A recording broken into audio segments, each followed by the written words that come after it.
Hello, everyone. My name is Robert Taylor, and I am the Vice President of Phi Beta Beta Chapter located in Inglewood, California.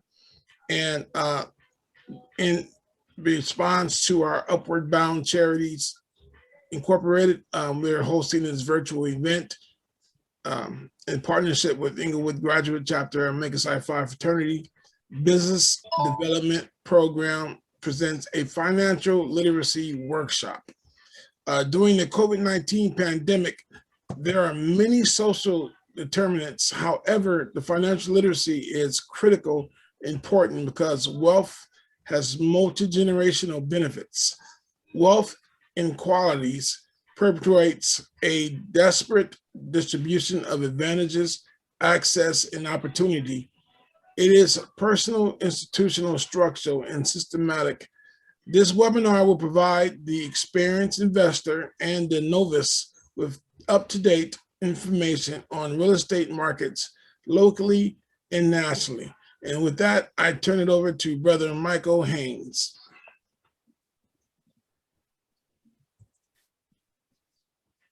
All right. Thank you. Good evening, everyone. Good evening. This is a great affair that we're putting on tonight. And again, I want to welcome all of the guests that are on, whether or not you're a novice or whether or not you are more the expert in the area of real estate purchase and real estate development. We have an excellent cast of experts tonight that's going to present to you a wide range of knowledge from the time that you decide on thinking about procuring investment property or thinking about procuring your first time property to also financing and learning how to get the money to pay for these particular properties. And then even more, they're going to help you design your property. In other words, are you going to be, once you get this property, are you interested in an Airbnb, putting it on an Airbnb? Or are you just talking about doing a monthly or yearly rental? Or better yet, are you looking at a vacation home? Or you can looking at a second retirement property? Again, ladies and gentlemen, these are some of the things that the experts are going to have the opportunity to share with you. And even more, just some of you may be in line for a free property profile before the evening is out, or by next week, we will be able to handle that information and get something like that to you. So without further ado, I don't want to bore you with all of their background, but I am going to give you some information about what the goals of these individuals are going to try to do tonight. So in alphabetical order, I'm going to start with Mr. Gallman. He's a real estate agent specializing in residential homes, condos, cabins in the California area. And I've been approved to even give you his phone number. So I'm going to give it to you. So just in case you want to document on calling him directly about some of this, his phone number is 818-634-5261. Again, 818-634-5261. The next person in line is going to be a friend of mine that I've been knowing for a while, and her name is Constance Haynes. She's a real estate broker. She's going to be specializing in both residential and commercial investors, as well as property management opportunities, and both U.S. and possibly worldwide. Her phone number is 562-833-9688. Again, her direct phone number is 562-833-9688. And then we have even a special guest tonight that's going to be sharing a ton of plethora of information about mortgages. And again, that's how we purchase. Either you got to bring straight cash or you may have to finance. If you have to finance or you're interested in refinancing, we've got someone here today, a gentleman by the name of Mr. John Yang. He's a lender, a mortgage broker, and he's specializing in residential and commercial lending. And his phone number is 818-445-6354. Again, 818-445-6354. I'm going to allow them the opportunity later to send their personal email addresses to you guys, and then we'll make sure that's distributed. But also have a lot of questions. These are the people that are eligible to answer all of those questions you've been having and you just wasn't sure who to ask. We got the people tonight that will be eligible to answer these questions. So without further ado, I'm going to bring each and every one of them online. They're going to just give you a quick, and I mean quick, statement of not only who they are, but who they work for. How many years have they been in the business, and basic information like that. And then we're going to move the program on. So in alphabetical order, I'm going to bring up Mr. Gallman. Mr. Gallman, you have the floor. Then we'll go into Constance Haynes as the real estate broker, and then we'll go into John Yang as the mortgage broker. Mr. Gallman, you have the floor. Thank you.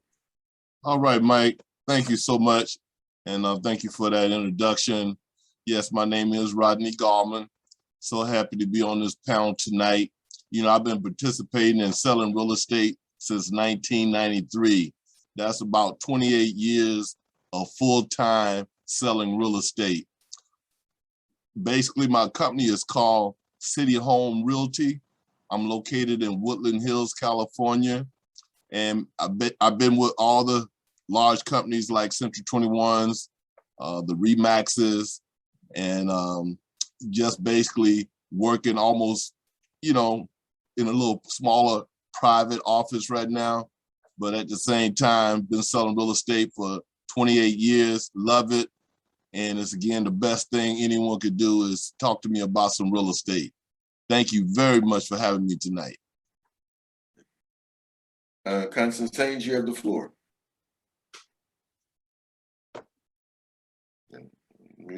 She's muted. Sorry about that, guys.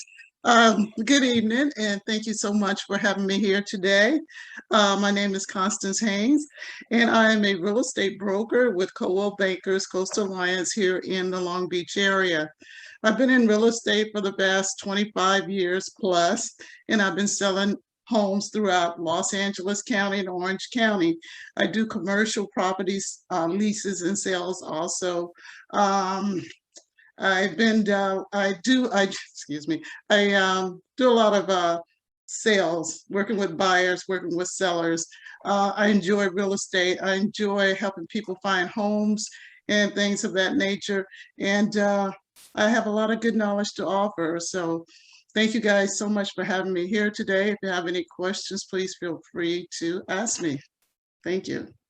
Thank you, Ms. Haynes. Let's bring on Mr. Yang, the mortgage broker, and you have the floor, Mr. Yang. Thank you. Thank you so much.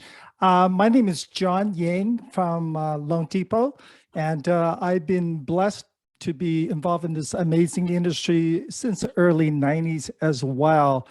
When I started the business, I started helping home buyers using a little known government programs to purchase their first home using no down payment at a below market interest rate on top of. That's how I started back in the early 90s. And last 7 years, I worked for a large national bank as a private banker, mainly served some of the affluent clients. And during the pandemic, I decided came back out on the street to serve all different markets. And I'm working for Loan Depot, which is one of the largest fintech companies around.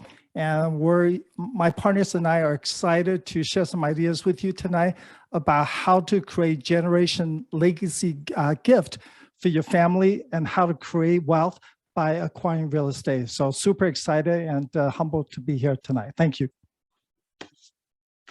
All right, ladies and gentlemen, we're going to move the slate. We're ahead of schedule, and I like it like that. It gives us more opportunities to ask all those thousands of questions. Okay, so panelists, this is how we're going to run it again for tonight. We have 6 to 7 specific questions. I need you to tailor it. Treat me as your client, so you can answer it as I am the client if you can. And we're going to go from, again, alphabetical order. And the first question is, as we go into year 2022, and I come to you and I say, what is my investment strategy? What should my investment strategy be regarding potentially procuring real estate in 2022. We're going to start with you, Mr. Goldman. What would you tell me? Again, ladies and gentlemen, keep your answers short and sweet, but give it to me straight. You have the floor, Mr. Goldman. You know, when I talk to buyers, I want to find out what their desires are. You know, I got to find out if they're doing it for themselves or their personal, let's say for their family and their personal needs. And then I start trying to see exactly what they have in mind. You know, sometimes people have, I don't know, expectations that might have to be kind of brought in a little bit just because, again, they don't know the market, which is why they're talking to me. And so I got to find out a lot about what their desires are. And then when I hear what their needs are, I got to start now talking about what their financial situation would be if they were to if I was to help them find exactly what their desires are, because everything in real estate is going to start with your financing. You know, you got to give me an idea of what your plans are. You buy because now you're just married. Let's say you don't have any kids, so you might could accept something that's not the dream home that you're looking for. And so, you know, you got to look and find out exactly what it is what people need. Okay, so I would tell you, all right, let's sit down with you and your wife and let's see exactly what you're looking to do. Okay, you might have to wait 6 months or a year, depending on what your finances are. But if you're ready to go right now, then we just need to find out what your financial situation is, because, you know, it's terrible to put someone in a home they can't afford. I believe someone should buy as much home as they can, but at the same time, I don't want to put people in a financial predicament. And it's easy to do that in real estate. Now, if you are an investor, you coming to me and you've done this before, and all you're trying to do is add to your portfolio, you may want to, again, buy something that's going to produce you X amount of income, then this is a whole different conversation I'm going to have with you. Okay. So again, to summarize your answers on that, mainly prospective client needs to come to you with an idea of what type of property they're interested in. Not only that is based upon what their situation is. If they're a married couple, again, it's going to come down to you negotiating, you discussing with them what their likes are before you can help them come up with an investment strategy in this particular case to, say, purchase a property in 2022. That's exactly right, Mike. I got to hear from them, because I don't want to show them something that basically don't meet their needs. And I certainly don't want to try to get them into a home that they possibly couldn't afford. Okay. All right. Good answers. All right, Ms. Haynes, I'm going to repeat the question to you. I know you're a broker, so I'm going to narrow it even closer to you, as I'm going to do for Mr. Yang. I am an investor. I have roughly $1 million to $2 million. I'm interested in investing in the South Bay area, and I'm speaking of the cities of Carson, Long Beach, anything in Orange County that you know of. And I'm interested in an apartment. So out of those cities, and I come to you and I say, what investment strategy should I use? I'm really going to be calling upon you to say, well, based upon me having $2 million to throw in the kitty, what sort of property would you recommend to me as an investor? And in what city at this point in time would you recommend that property in the South Bay area? Well, it just depends on what cities they like. Okay.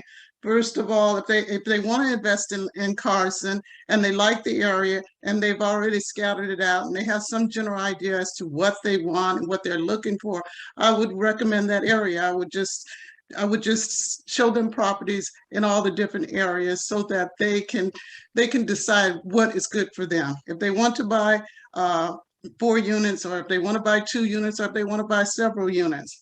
But the key thing also is to make sure that they qualify for them. So if they have $2 million, do they want to put down the whole $1 million, or they want to just leverage some of their money? So I want to make sure that they're qualified to buy a $2 million property. Okay.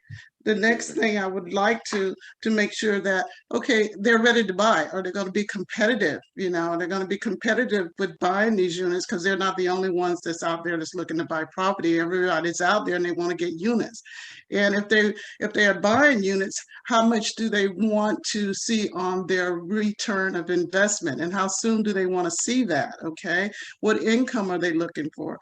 Are they looking for something, a unit that they can actually make repairs to, or they want something ready to move in? Do they want something that's already rented? It just depends on what they're looking for. And if I can find it in these different cities, I will take them to the cities. I will take them to the cities where the price range and the opportunity is there.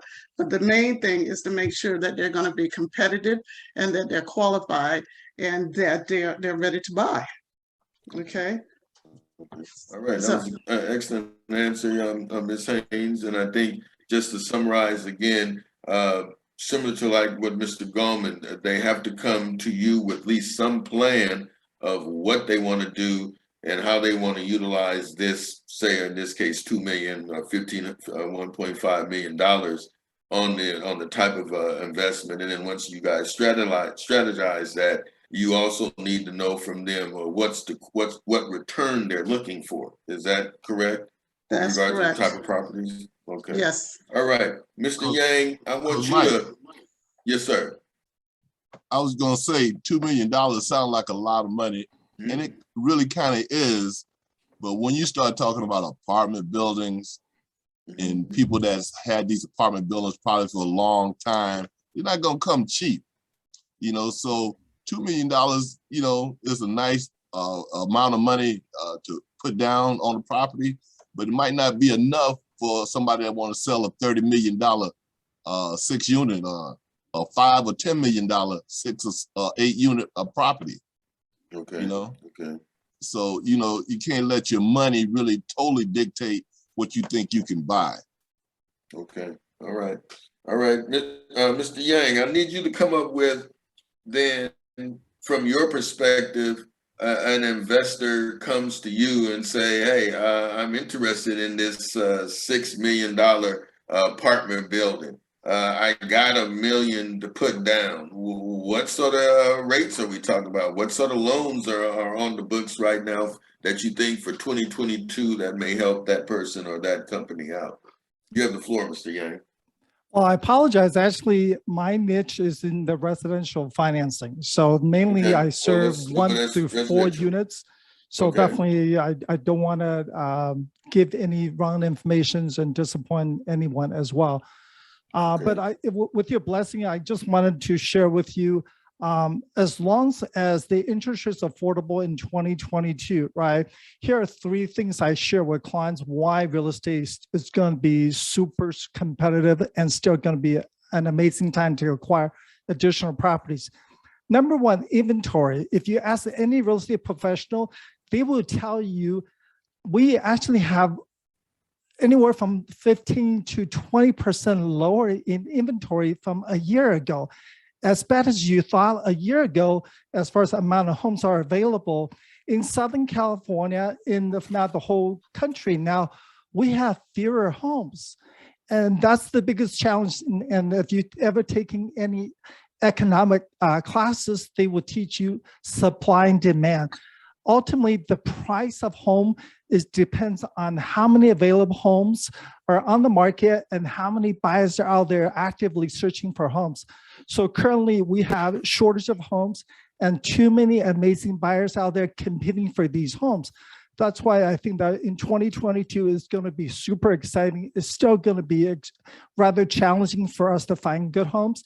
The second things I want you to keep in mind is the largest residential institution investor by the name of Invitation Homes. They're currently, as the 3rd quarter of 2021, they have over 80,000 single family homes in the country. They are taking inventories away from you and I. As a result of that, we have further housing shortage. They just announced from the 3rd quarter financial statement, they're jacking up the rent by existing renewal by as much as 8% for all the new tenant that they are leasing to. They're increased the rent from a year ago as much as 13%. And the third thing is a lot of people don't realize, as a lot of the parents start talking about the wonderful topic, 12 years ago, we didn't have this environment, such a company by the name of Airbnb. Currently, there are 660,000 homes on that platform currently, right, in the US alone. These homes used to be available for primary residential usage or long-term rental. Now they're strictly designated for short-term leases. And again, because all these variables I just mentioned, I think that in 2022 and beyond, the real estate market is going to be relatively strong. Okay. All right. Well, again, ladies and gentlemen, I want to thank you guys for that response. Let's move to question number 2. Mr. Goldman, Yes. I'm interested in purchasing property, whether or not, but I prefer it in the South Bay area or in California in general. Where do I go? Where's my deals? You know something, Based on what you know right now. Yeah. If I walked in your office tomorrow. You know something, my expertise is right here in Southern California, mainly the greater Los Angeles, I would say Ventura County. She got Orange County, but I don't go down toward Orange County. But anyway, you know, there's a lot of affordable places, let's say in our state, and there are fewer affordable places in our county. Okay, Los Angeles County is big, and all the homes all throughout the county, you know, are up in prices, you know. And so again, you know, you want to invest, you want to buy something that, again, let's say, going to make you some money. It's going to help you in the long run. It all, again, depends on what you're looking for. I mean, some people buy just to break even. They just, again, want to hold on to some assets, and they can afford, you know, to just have property maybe that don't make them any money. But that's not the average person. The average person, you know, if you're a first-time buyer, wants to be able to buy something that they can basically have for their family, live there, and again, be able to, you know, pay the rent, send their kids to school, and go back and forth to work, let's say, in a reasonable time. But all the, I would say, the properties that, again, that are affordable, all the mostly affordable properties, for the last probably 10 years, if not better, most people are having to drive a little bit further to get to those properties. If you are trying to buy, let's say, in the city of Los Angeles, you're probably not going to find anything for less than $600,000, $650,000, which carries a pretty decent mortgage payment every month. So to drive, let's say, I'm gonna just use the Victorville or Lancaster, Palmdale area as a more affordable place, maybe go give you an hour's commute one way each day. But, you know, you'll have an affordable home. You probably have more home than you would have even if you bought those $600,000-$700,000 that's in the city of Los Angeles, which may be closer to your employment. But again, people are having to travel in order to afford housing here in California, you know. And the South Bay, it doesn't matter. Homes are expensive there. You go out to Ventura, homes are expensive there, you know. And so again, you're gonna have to need, you're probably gonna need an expert, someone like ourselves, to steer you to those areas that's more affordable for you. And again, that's true for investments. You know, I mean, you can buy an apartment building, a 4-unit apartment building in Los Angeles, and you probably gonna pay twice as much as you would for one that's out in Lancaster, Palmdale, or Victorville. That's just Okay. how it is, you know? And so I just think, again, you got to look at your money, your finances, and see where that directs you. That's really the only answer. And you got to be satisfied with wherever you're going to purchase. Okay. All right. Miss Connie Haynes, we're going to do one similar to you. I am somewhat familiar with some of your activities in regards of cities and counties you be selling in. So we'll even be more specific. Los Angeles County, Carson, comparing to purchase a property in Riverside County and say Riverside area. What are the pros in purchasing in the Riverside County area over LA County? Well, I agree with what Rodney said, is that, hey, you get a better bang for your buck if you go out. And home buyers, a lot of them really can't afford, first-time home buyers, they really can't afford to pay some of the prices that they're asking for in Orange County and parts of Los Angeles County. So if people, if they can afford to make the drive and they want to buy a home, home ownership is one of the greatest things that a person can own here. Everybody wants to own their own home. Okay, so I do direct them to go out into these other areas. That way they can get more money for their home. As a matter of fact, I just sold someone that they had a home in Compton, which sold for almost $700,000 in Compton. And they took that money and bought a home out in the Riverside area for up in the $800,000. They had a large family, and Riverside was a better buy for them. And they're just making the commute right now.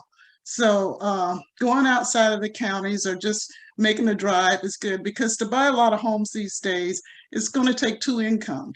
So we do need to direct our clients outward and into areas that they can afford. And the thing about it is that we just got to make sure that they're comfortable with their mortgage and that they have the money, the down payment, and they're going to have a little bit of extra money left over. So they're just not living to pay the mortgage. And these are some of the things that I like to bring out to them when I'm talking about moving outside the area. You want to have a little fun money, you want to have money that you can take the kids to the movies or out for a day at the park or something like that.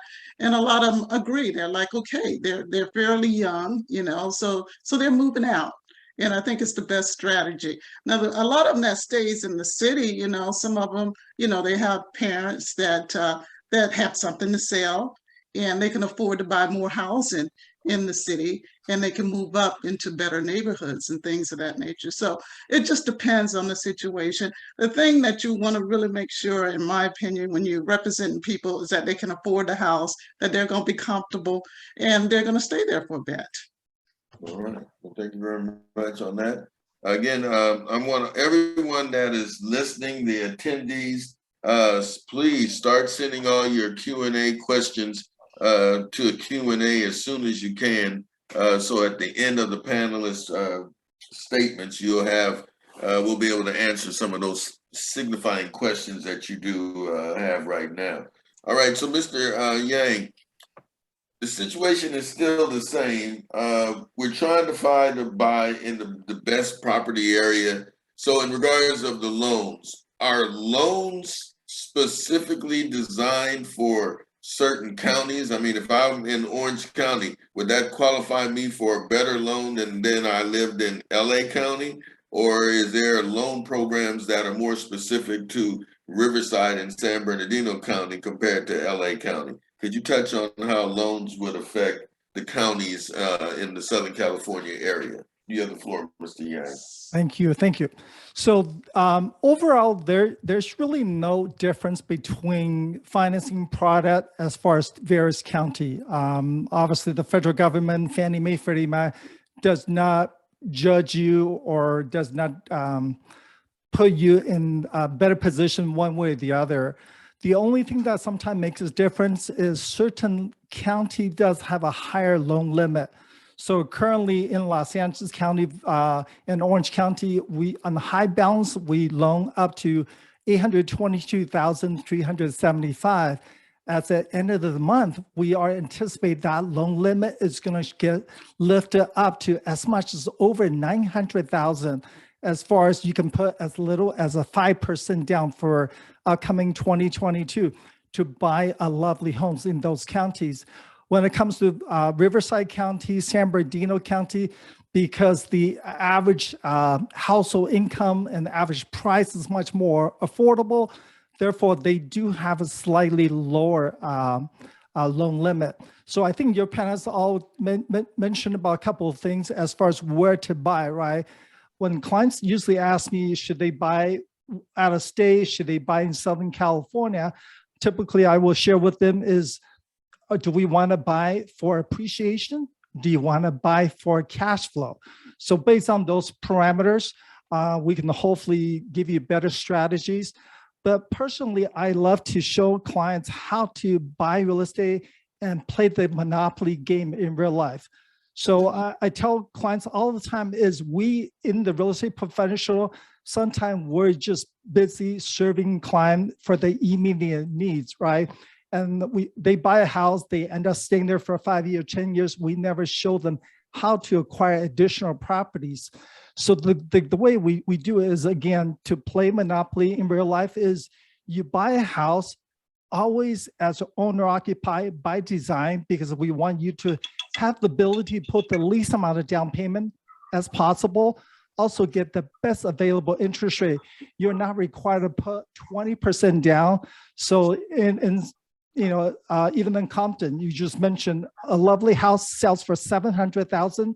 Not everybody has $140,000 available to buy a rental property.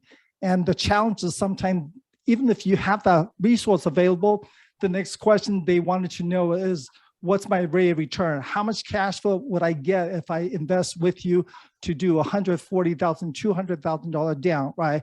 And that's a big concern. So again, the strategy we love to help clients get in is buy a house, always is owner occupied, leave in the house for at least 12 months by choice. And then again, go work with your real estate partner and then acquire the second franchise location, as I call it. So you continue to acquire. So this way you can multiply your wealth using those strategies. All right. All right. Well, again, I want to thank the panelists for those excellent answers, dealing with the specifics of purchasing property, where to buy the property. Let's go into rental property types. And I know all three of you have been involved one way or the other way with dealing with clients that have rental properties. So out of the rental properties that types that you are aware of, I'm an investor and I have a house. I just purchased a 4-bedroom house. I'm an investor. That's not the house I'm staying in. Should I do A, B, and B? Should I do a monthly rent? Should I do a yearly lease?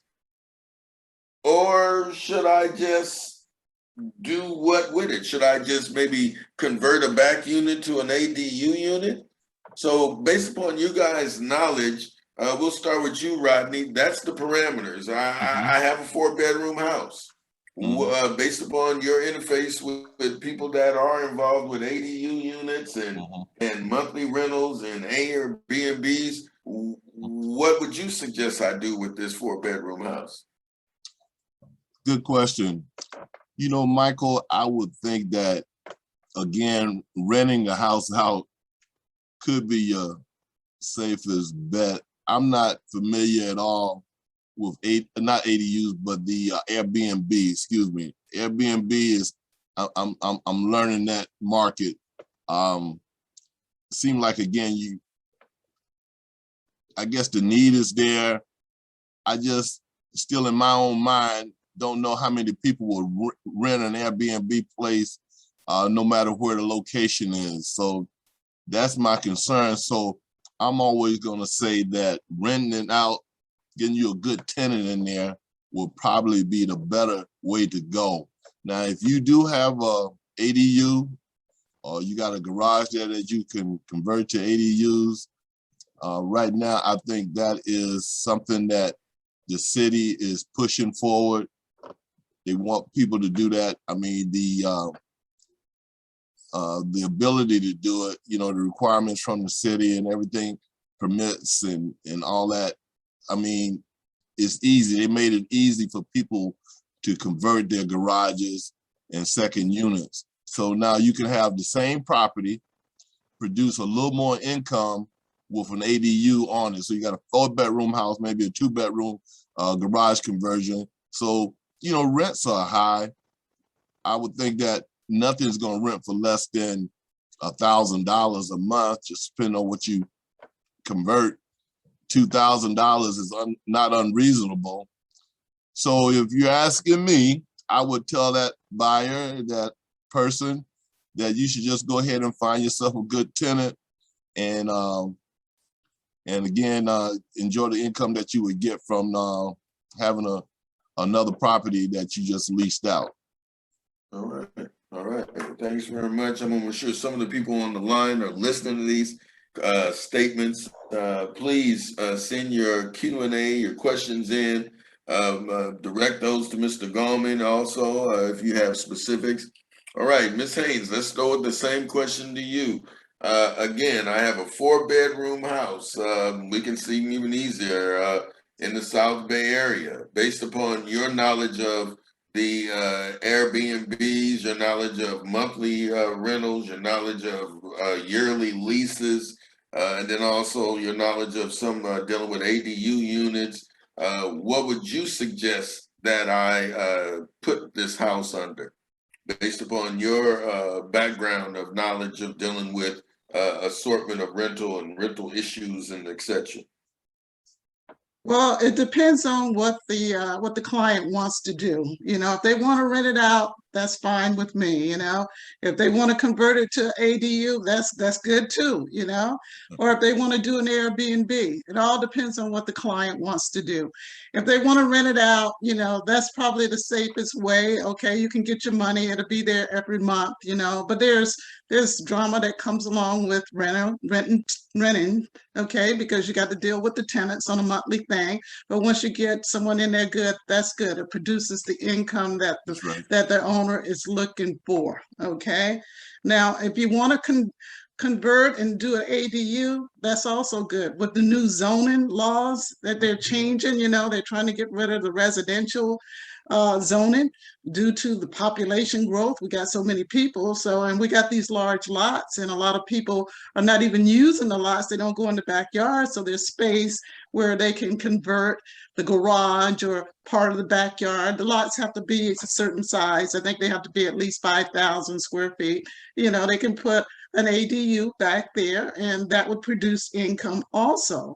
If you're going to do an Airbnb, that's good too, provided where it's going to be at. If you got a property out in the desert, you know, where people want to go out and just hang out, you know, that's good. If you got beachfront, that's good also. You know, it just depends on what the person wants to do with their property and how much money each one could bring in. You know, Airbnbs, they can bring in a lot of money. You know, you could probably make that money that you're getting from a monthly rent, you know, within, you know, say half the time, okay? But there's more expense and there's more risk too. So it depends on if that person wants to take the risk or they just want to get the income.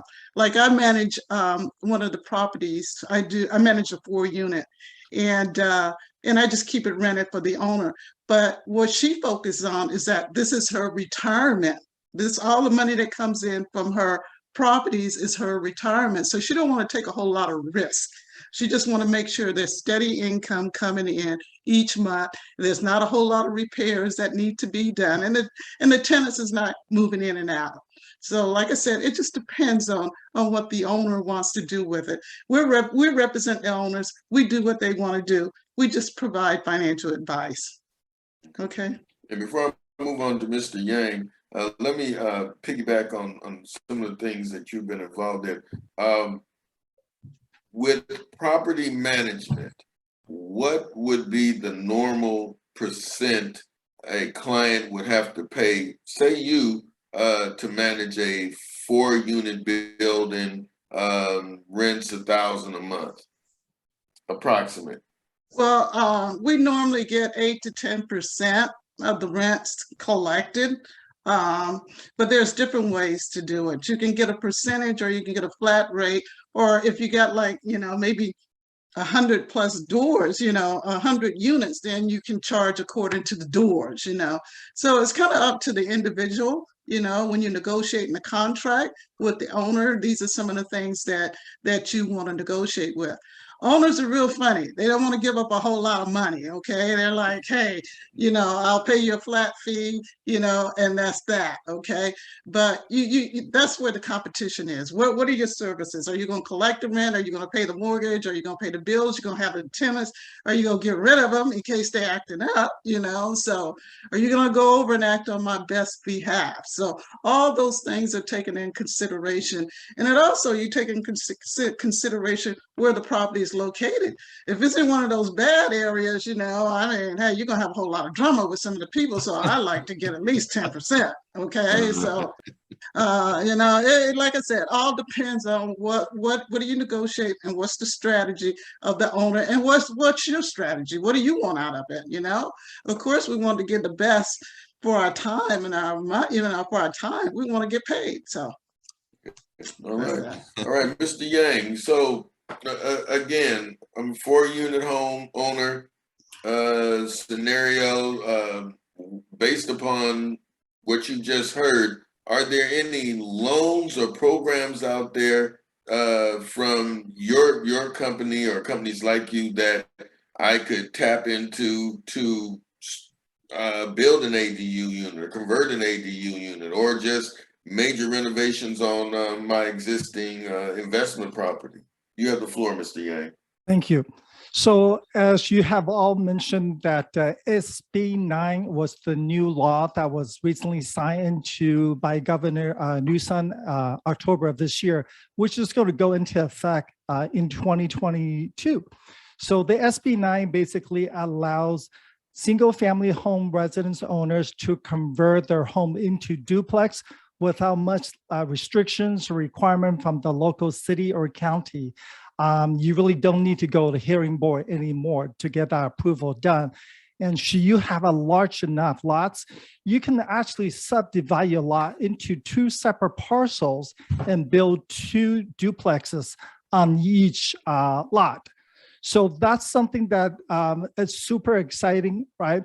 But most of the time you do have to be primary home resident. You got to be owner occupied to get that done initially. Matter of fact, the state is going to ask you to sign affidavit for you to convert the lot into 2 separate parcels and build 2 duplexes. You have to stay in the property for 3 years, in the next 3 years after the approval is done. So I think the opportunities, if you're looking for yourself or potentially eventually to build the ADU or convert your property in the future, in 2022 and beyond, properties with large lots is gonna worth a premium. And as far as Airbnb, I have my biased opinion that the panelist is absolutely correct. If you are buying in a vacation home location, Long Beach, Santa Monica, Malibu, for example, right, where you have a high demand for tourism, a vacation home, that's going to be a great location for you to perhaps test it out doing Airbnb. I live in Valencia. Valencia, I love this place, but unfortunately, I don't think it's going to work for Airbnb. So you really have to know the market.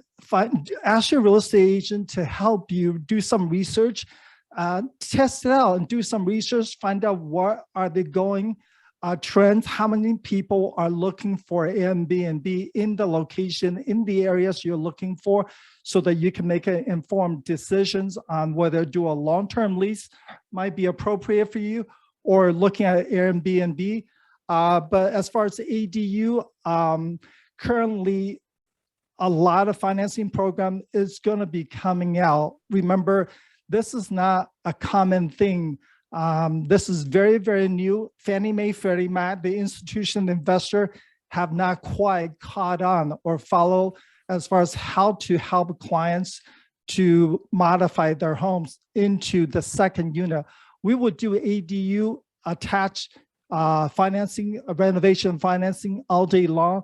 But now when we start dividing into the second unit, that's going to be interesting. And of course, potentially when you have the option now to convert into total of 4 units from your existing single family home in 2022, that is still yet to be determined. So this is definitely very exciting for all of us in the industry.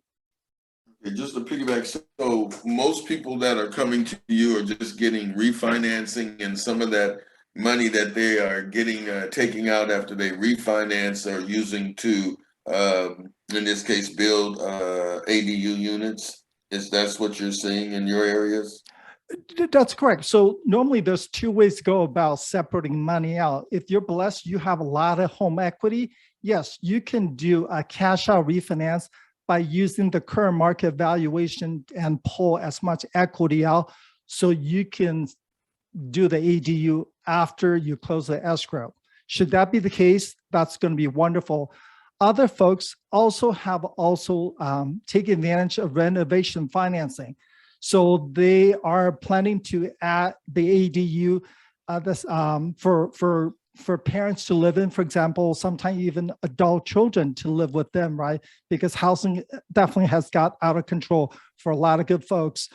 So if your home value is not quite high enough, or you don't have as much equity, and instead you like to use the future projected market value once the home's completed, that's renovation. That's when it comes in handy. So you can basically use the projected future value.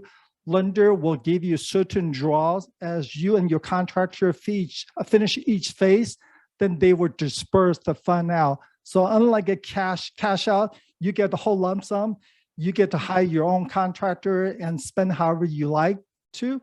With the renovation, there are a little bit more restrictions. You have to jump through a few more loops to get that done. Okay. All right. All right.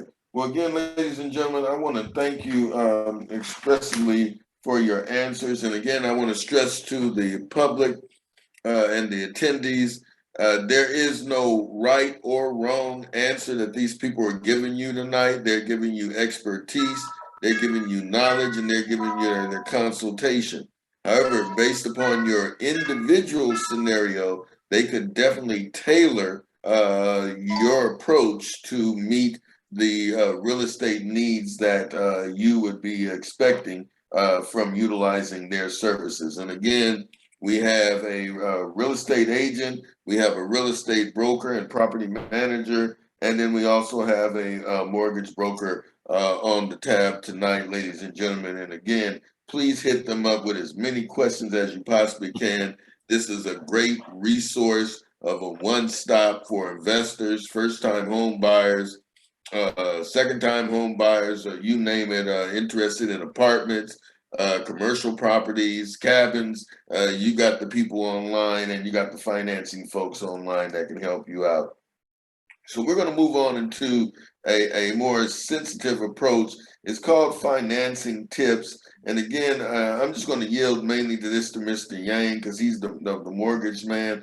So Mr. Yang, could you tell us the best loans that are out there right now and the current interest rates for those particular loans? We'll start with first-time buyers and also real estate investors, such as they own one home and they're interested in getting a vacation home. So if you can narrow down between those two property types, and then I'm going to yield to Mr. Gallman and Ms. Haynes if they want to add into their experiences and dealing with loans and how their clients should approach the loan officer. So Mr. Yang, you have the floor with financing tips. We're talking about tips, ladies and gentlemen, and remember, keep your answers to no more than a 2-minute time period. You have the floor, Mr. Yang. Thank you. Thank you. So the best financing is going to be primary home owner occupied, bars done, and you want to structure your enterprises, your business portfolio by stacking primary home after primary home after primary home for that purpose. So to answer your question, first-time home buyers currently, the state of California have tons of money available to help eligible first-time home buyer, which is someone who have not had a primary home ownership in the last 3 years to qualify. And the best thing is you don't have to be poor to qualify. You can make as much as $158,000 in the county of Los Angeles to qualify. In the Orange County, believe it or not, you can make as much as $211,000 still qualify for the program. They give you down payment assistance. They also give you closing costs assistance. Some of these monies are deferred payment. You have no payment while you live in the house. And one of the portion of the money is going to be for free with no interest cost. You do have to pay the principal back when you sell the house 10, 20, 30 years from now. But literally, that's the most amazing thing. Investment rental property, second home. Let me quickly jump in. Second home. Second home, most people don't realize is you can actually get the same interest rate as your primary home. So you decided you want to buy a house in San Diego, you want to buy a house in Lake Tahoe, buy a house in Big Bear, you can get an amazing loan as little as 10% down, and it's going to be priced as the same interest rate as a primary home. So those are things, owner occupied, you can put as little as 3 to 5% down currently. Second home, you're looking at generally about 10% down. Investment home or even units, you're going to go higher, starting at as little as 20% down. That's the norm. And since the interest rates are volatile and also just for compliance reasons, I'm going to kind of leave the interest rate out for now, if that's okay. No problem. Again, I will request everyone to contact Mr. Yang directly with your potential proposal, and he would be able to discuss that situation with you directly on what interest rates you may be able to qualify for. But I'm assuming FICO scores do have a play in the interest rates that you would be able to qualify for. Is that correct, sir? Absolutely. Okay. Yeah. All right. All right. So, Rodney, I know you deal with lenders a lot. And also, Ms. Haynes, I'm definitely understanding. I know you deal with lenders a lot. So, to the clients out here, what would be your financial tips to them on interfacing with a lender? What should they be prepared to do? And again, these people are looking at purchasing a residential property. And Ms. Haynes, your question is going to be more toward an apartment unit, duplex. So we'll give you that time to put it together. Mr. Gallman, you have the floor on that question. Let me say that John Yang is one of the best lenders I've ever worked with. I've been knowing John, I'm sure we've been at least 20 years knowing one another. John used to come by my office and try to get my business, and I would tell him no, until I finally tried him out. And I got to say, John has done some things that I haven't seen other lenders be able to do. I've had to pull loans from a lender to give it to John and have him pick up the pieces and put it back together. And that's what you want when you're talking to a buyer and you're trying to get them into a property. After you just found out what their needs are, now we got to talk about what your financial status is, what your FICO scores, as you mentioned, are, what your debt to income ratio is, because that's going to determine your interest rate, and your interest rate is going to dictate what type of payment that you have. Now, as he said, first time buyers, guys, you can come in with as little as 3.5% down. 3.5% down going to give you some mortgage insurance to go along with your principal payment and the interest part of that payment. So that's going to drive your payment up just a little bit higher than maybe you might want to pay. Okay. So again, you don't have to put 3.5% down. You don't have to go with the minimum. You could put as much as you have. First time buyers usually, because again, they're buying because either, I don't know, they don't have maybe the income, or maybe they don't have the money to put down. Both of those two items work together. And so again, we gotta talk to a financial expert, and that financial expert is gonna look at your credit scores. He's gonna look at, again, what type of debts that you have. And again, it's gonna come down to what you can afford. And so that's basically how the game is played. And once we determine that, hey, you know, you can buy this and again, you can get this interest rate, if that doesn't scare you off, then I would say you're pretty much home free. You're pretty much home free, because again, now you're gonna know exactly what you can afford. Then I have to go out and find you a home to your satisfaction, okay, that you're gonna use toward that put that money towards, use that money for. And so it's not complicated at all. And again, it's exciting if you ask me. And again, all it takes is the right steps in the beginning before you get your hopes up too high. So I don't have, you know, disappointment come at the end. You know, real estate can be devastating. You know, you could find yourself trying to buy a property, and towards the end of that whole process, find out you can't buy that property because something wasn't disclosed, because maybe we didn't go to the route that we should have taken. We had a bad lender, a lender that didn't know what he was doing, and then find out that you can't buy this home. And so again, those are that's my process. That's how I work everyone. And again, I thank John. John, thank you for all the years of trying to help me. And again, he's a good lender, and that's what you need. That's what everyone's gonna need. If you don't come to the table with cash, you're gonna need someone that knows financing and how to structure your loan and how to get you the money that he said that's available for anyone, first-time buyers, anyone that's trying to buy. They got also, from time to time, first responder type loans. You know, you got to know all this type of thing. So again, you can take advantage of what's available to you. Okay. All right, Ms. Haynes, you have the similar question. You have a client. In this particular case, they currently own a home. They're interested in refinancing that home. They come to you and say, how do I approach the lender? What should I have? What should I use? Open up with your financial tips and your expertise. What would you say to that particular person? Well, I agree a lot with what Rodney has said. The lender is the key factor. I always start with the lender, okay? Because you don't want to go out and find a property for these people and then come find out that the lender can't make the loan or that the lender overlooked something. So that's the first place I direct my people to. I'd be like, hey, they're ready to buy a house. We talked about the areas and everything. I'm like, okay, this is my lender, okay? John is my lender. I set up an appointment for you to go and speak with John. I advise them to get together all their financial information. We're going to need your tax returns for the past 3 years. We're going to need some paycheck stubs, you know, proof of employment. We need to know how much funds you got in the bank. You know, you don't want to be taking a verbal thing at this point, you know, because you're trying to move these people. You're trying to change their lives. So you want to make sure that they got everything all lined up. You know, they got some money in the bank, enough to qualify. Their credit is good.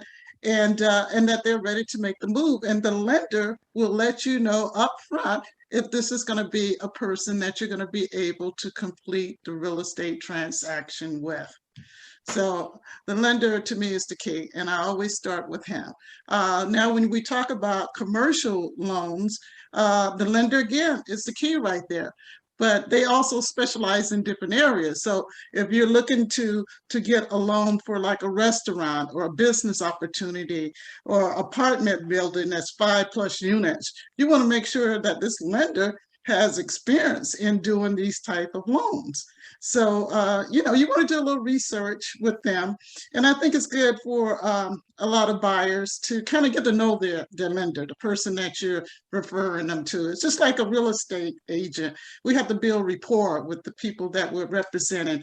And the lender has to do the same thing, you know, and have to make that person feel comfortable, make them feel that, okay, we can get this loan through for you. You know, you follow these steps from A to B and go on, we'll get to Z and you have your property. So like I said, the lender is the best person to start with.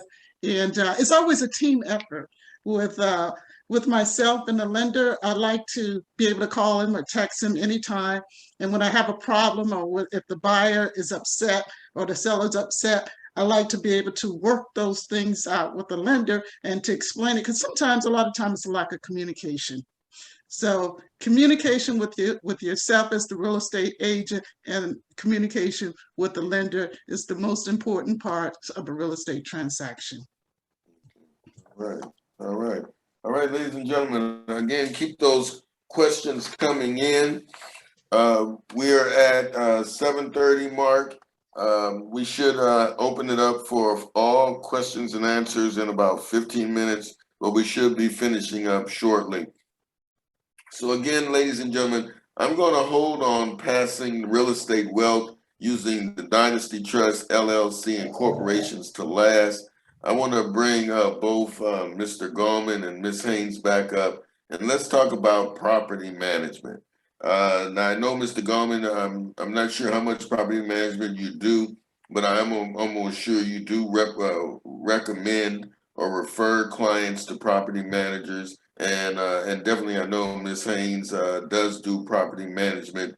So let's tell and again, short and sweet, let's explain to the attendees property management 101. I know Ms. Haynes did touch on about some of the costs that a property manager would get to place people in a house or place people in an apartment. But I'm looking for, from both you, Mr. Gorman, and you, Ms. Haynes, give me your worst property management nightmare. Explain it to us. No names, of course, but give us a quick synopsis of what occurred under this property management issue and how did it affect you in the long run. We'll start with you, Mr. Gorman, and then Ms. Haynes, and then Mr. Yang. We'll bring you in to also discuss your understanding of property management dealing with the loans. Mr. Gorman, you have the floor. Okay. Yeah, property management is a whole different animal. I charge a flat fee for most of the properties that I do manage. I don't manage a lot, but I've been doing real estate close to 30 years. And so I've had clients that bought investment properties that they didn't want to manage. So they asked me, Rodney, will you manage it? And I did, and that's how I got my start at it. So I have a few properties, and over the years, a few more that I've managed. You're gonna have the good and the bad with property management. I got some properties that I manage that people pay on time, they're never late. I mostly collect the rent. I mostly go by and make sure the repairs are done to the property for my owners. And so again, they make the payments themselves. I don't make the mortgage payments or pay the, let's say, the workers that do work on their properties, but I oversee it. I have a team of people that I can call upon to do anything, electrical, plumbing, roofing, you name it. I have a team of people, handyman, that will go, on my command to go repair anybody's property, okay?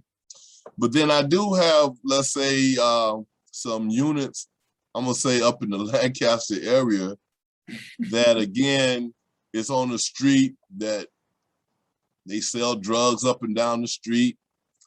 The tenants, in and out and off and on of crack, and don't pay their rent on time. They tear up the place. You almost need a pistol on you when you go collect the rent. So you get all kinds. There are people that, again, they gonna always be late, but they are always pay too. So you almost you just gotta get a rapport with whatever tenants that you're going to be working with. Most people do understand they would rather have a roof over their head than be living on the street. So they're going to most of the time pay their rent, but it may be late. Right. You may have to go 1 month, 2 months without getting the rent, and then all of a sudden they'll play catch up. And so again, there's nightmares to it, but I haven't had any life-threatening situations doing it. It's just aggravation of people always giving you excuses after excuse as why they can't pay their rent. Okay. But you're gonna get that. And I would say you could have a very nice house in Malibu or in Santa Monica and you get some lousy tenants. So it doesn't matter what type of location that you're managing. When people reach hard times, a lot of times, they rent, they think they can just pay that when they want to, and a lot of people, they might move in just with one child or two childs. The next thing you know, you got 3 families living in there. I've had to go to court and testify against some tenants. And so again, it can be a lot of work, but again, you just got to be in a position where you can handle that. Owning property, you got to have reserves. I would tell anybody, you got to be able to weather some storms, because you're going to have situations where, you might have to go into your bank account and pay your mortgage without getting your rent for a while. And that's just how it goes. Okay. Well, Ms. Haynes, I'm gonna open up the floor to you. Again, you don't necessarily have to explain your worst property management nightmare, but if you want to touch on it, you can. But tell the people your understanding of property management 101. What should they look for when they're going to hire, say, a good property manager? Or what do you recommend that a investor consider when they're talking about, well, I want to hire a property manager? What do I look for? You have the floor, Ms. Haynes. Well, looking for a good property manager, being an owner or an investor, I think the first thing you want to do is establish rapport with that person, okay? You got to have that going on with them. They got to like you, and you got to be able to communicate with them and tell them when things are wrong, whether it's the tenant or the owner, so you have to point out all of that to them, okay? I got my start in property management, like Rodney said. I sold buildings to people and they like, hey, can you manage this for me? And I'm like, oh, okay, so I'll manage it for them. I charge a flat fee, and I do find units for people, some of the owners that I know that they just want me to get a tenant in there. So I'll screen the tenant, get them in there, and they take over, they manage them, okay? And that works for me too, because I don't have all the headaches with it. The other thing is that, rental, let's see, you always, to me, if you're going to be managing for someone, I like to have everything in writing. Let's get a contract going on. Let's draw out what are your responsibilities. Are you going to collect the rent? Are you going to pay the bills? Are you going to oversee the repairs? What are you going to do? What's your responsibility? Okay. And I always iron that out. Mainly I just collect the rent for a lot of people, and I do manage, but I like selling real estate too. So property management takes up a lot of time, especially when there's a vacancy. When there's a vacancy, I go out and I find a tenant for them, but I always charge like 50% of the first month's rent for that tenant, in addition to my flat fee. Okay, so I charge. Okay. The other expensive thing, young lady, we gotta put that on there. well, I do charge for those things, and I have had I manage all kind of buildings. I manage in Los Angeles County, Orange County, and I've had some problems too.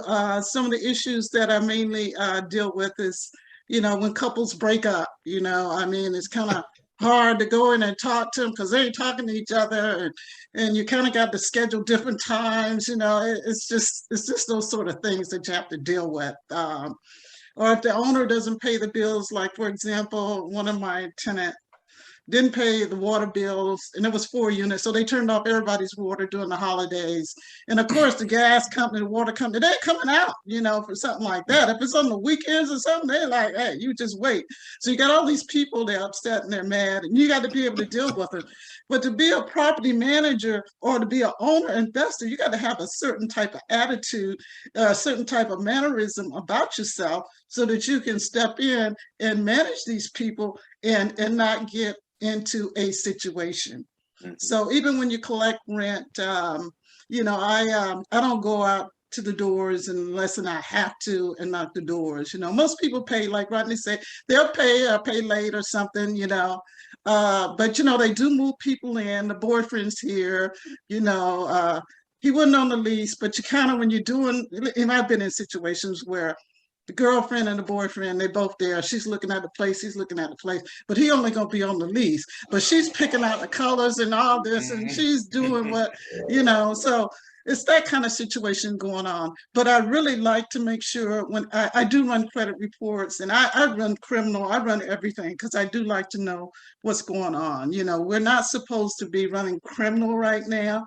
But it's kind of good to know, because I'm a woman and I go out to different buildings, different times of the evening and the day. So I just want to make sure that I feel safe. So if someone has like murdered someone or just, child molesters and all that, I like to know that, so. Right. And, it doesn't have any effect as to whether I'm going to rent to them, but, some people run into situations, so I kind of like to have a feeling for that.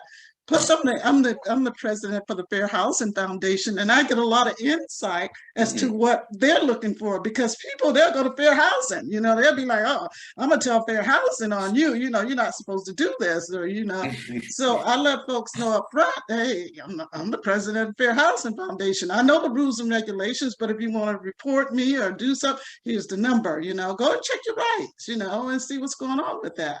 So but I do make sure that they got pretty good credit. And I noticed that people that do have pretty good credit, they usually pay their bills on time. They'll pay them, they credit conscious and this and that. So that works. And let's see, it just boils down to having everything in writing, even with the tenants. If you have like a refrigerator, a stove or something in there, or repairs, you want to make sure you have an inventory too of what's in the units, And the biggest problem with a lot of the tenants is that they like to take down those fire extinguishers. They're gonna take those off the wall, okay? So they try and undo that, and that's a major problem. If the fire department come in and they don't see the smoke detectors or the carbon box or anything like that up there, then they go back to the property manager and then the owner and all that other stuff. So it's just a lot to owning the property and to being the property management. Those two have to work together. It's like we're all on the same team. And I do have a team of handymans and plumbers. Oh God, you need plumbers all the time. That's one of the biggest things, okay? Handyman, plumbers, electricians, things like that, so. And everybody go look at everybody, social media, I go on to Facebook and see, what the tenants are about, because everybody's posting, especially the young group, I had one tenant, he's on the drunk tank and he just going crazy, and I'm like, okay, so I know where he's coming from and, how to approach him and what he does, so.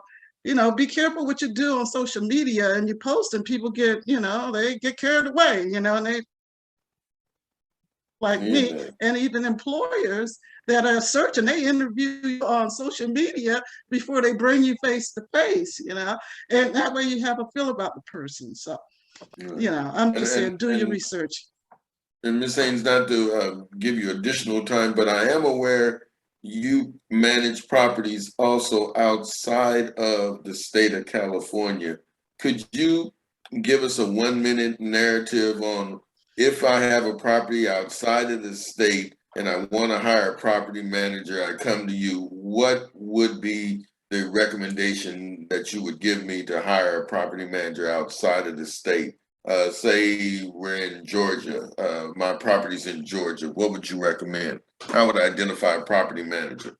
Well, you can always go online and look, just Google property managers in Georgia or property managers in Portland or Hawaii, wherever you want to be at, because I manage properties for people that lives over in Thailand or someplace, they just send you the money, you send them the money, it's all done by a bank, But the thing is that you go online, you check out these people, you call them, you talk to them and find out what they're about, and if they're gonna do what you need to be done. And the important thing, if they're collecting the money for you, you want to put a cap on that, you don't want them to collect, you getting $2,000 and they only depositing $1,000. They're gonna spend all the money during the month. I mean, that's the issue. That's the problem, Right. So you want to make sure you put a cap on it. And the thing about it is they're gonna make some repairs. They don't normally let you know until you make the deposit, okay? Yeah. So with all my properties outside of the state, or even with the ones that I do manage for other people, I like to put a limit as to the amount that I can say I'm gonna take, I'm gonna take $200, or something to make sure if the lights goes out or whatever, that I have this money, And most of them agree, and most people are kind of comfortable with it because people don't like that. But in some cases, I don't use a property manager, but I have a real good tenant who thinks she's the property manager. She wants to be the property manager, so she keeps me posted on everything that goes on, and that works too. It's always good to have someone in your units that you can trust, because the property manager cannot be there all the time, and even with the ones that I'm close by, if something is going on and something is happening, one of the tenants gonna call and say, "Hey, Connie, did you know this is happening over here? Did you know this?" Because I had one tenant that moved out. I didn't know they had moved out. They set everything in the front yard, and the boyfriend, the fiance, the boyfriend, there was two, the fiance and the boyfriend, they moved there. They was having this big situation going on. But the tenant called and said, "Hey, do you know this is going on?" And I'm like, so it's a heads up. So you got to have good people or people that you can trust and you deal with, that's going to be managing your property. Not only the property manager, but the people that you put in the units are really important. All right. Well, Mr. Yang, I'm gonna bring you on, and I know as a mortgage broker, I know you do interface with property managers. I'm assuming as well as property owners that are managing their own property. What would be, 2 or 3 minutes? What would be your tips that you could share with us if you have any regarding dealing with property managers?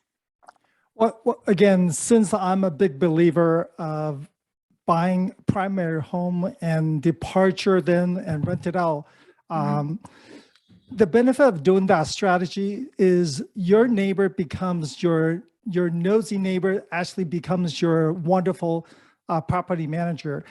Should your tenant do anything foolish, chances are it's not going to be difficult. Your wonderful neighbors is going to call you on Sunday night, 8 o'clock, 10 o'clock, and say, guess what your tenant Johns is doing at 10 o'clock, making all these noises, right? So that's why I like that. But the panelists are absolutely correct. One thing I do have to emphasize, you want to find the best property managers available. Unfortunately, yes, we all like to find the most affordable one, but sometimes that comes at a cost. You absolutely want to get a testimonial, get endorsement, get references from people you trust, right? And because at the end of the day, you can have bring in tenants, someone who's simply going to fill the occupancy or the vacancy, you're going to fill that, but they put the wrong family into your home. And when it comes to evicting, it's going to be costly. And I have property in Arizona. I went through that 10 years ago. It was a nightmare, brand new construction. The tenant ruined the house because we didn't properly, I guess, investigate or research who went in the house. A brand new home. Within the 2 years, the carpet is black. There are holes on the wall. And I had to, not only while they don't pay rent, I had to replace the dishwasher just to make sure I'm not violating any of their rights. But yeah, in my Las Vegas property, I do have the most amazing property management team.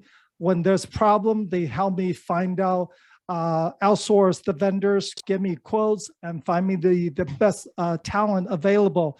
So again, definitely work with your property managers, find out who are the best people that you can trust, that would serve you and treat you like family, and always have your best interests in mind.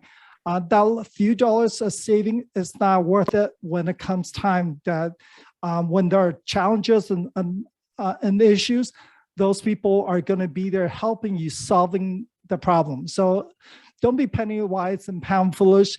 Get the best qualified property managers available. You'll be glad that you did that. Okay.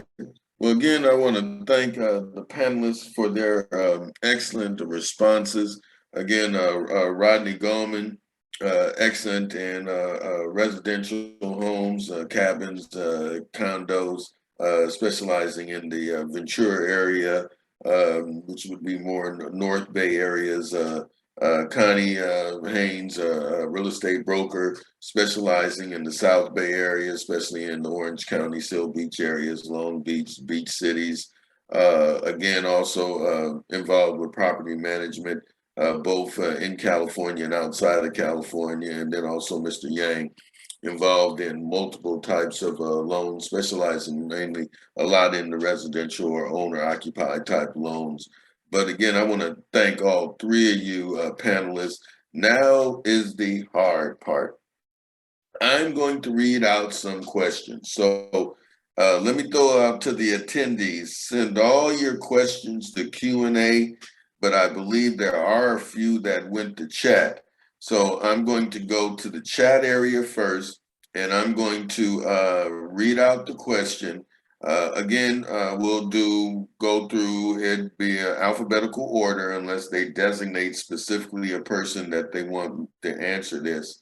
So I'm gonna start with you, Mr. Goldman, then Ms. Haynes, and then Mr. Yang, in that order in answering this question. If the question is not of your expertise, the only thing you need to do is just say you yield the answer, and I'll move on. Okay, so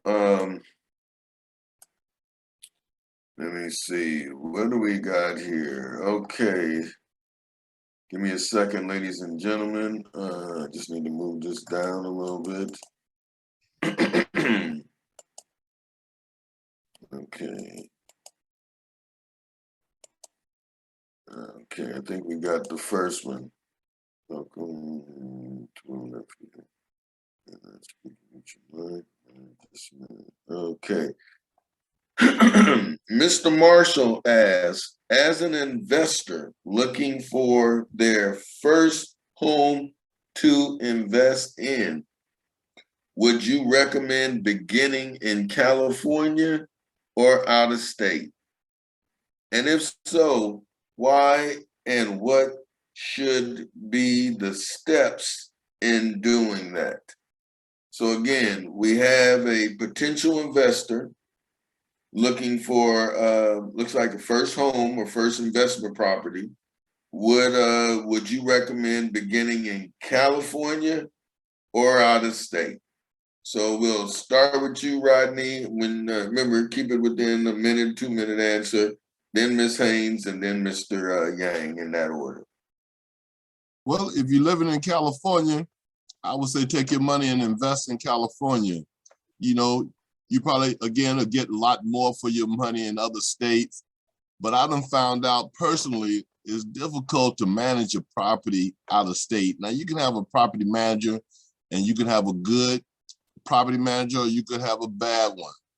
And I think anyone that's buying, let's say, some property, you ought to be the first person to know about what's going on with your property. I mean, you want your own eyes on it, your own hands on it. You ought to be there to see what kind of work that needs to be done. Maybe check on the type of tenants you have and get some experience at it before you start farming your investments out of state. Again, out of state can be good, but I own some property in Detroit and it was a nightmare for me. I relied on some property managers and I don't think they were maybe bad, but it was always constantly in need of repairs because, again, it was in low income areas and I was constantly sending money to Detroit to try to get the home fixed. and it just became a nightmare for me. So I think if you're going to invest and you not experience that, invest right here somewhere near you in the state, and I think you'd be better off starting out that way. Right. Constance Haynes, you have the floor. As an investor looking for my first home to invest in, would you, and they were specific, they said home, would you recommend beginning in California or out of state? Well, I agree with Rodney. If you live here in California, it's best to invest here in California. Just find an area that you can afford and invest that way.